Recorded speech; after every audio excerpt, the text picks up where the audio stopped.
зошто не ја ставивте минималната плата? Сметавте дека за тоа не треба да се разговара на крајот на годинава, кога таа веќе законското согласување е во март наредната година?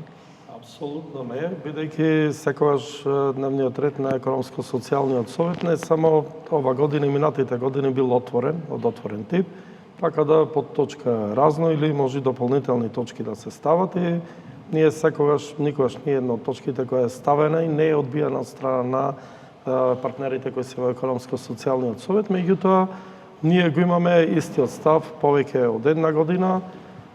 Би дискутирале за минималната плата во Република Македонија, доколку има отворена можност, сете даваме отворен пас на работодавачите и секако синдикатите да се договорат она што ќе договорат.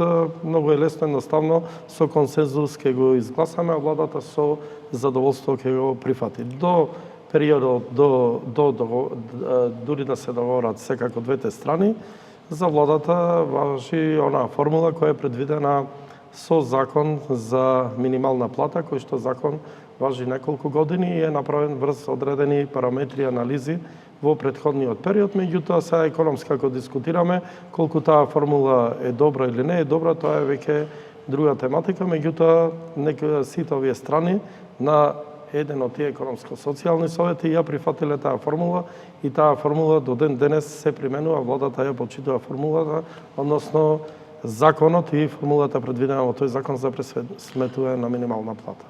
Зошто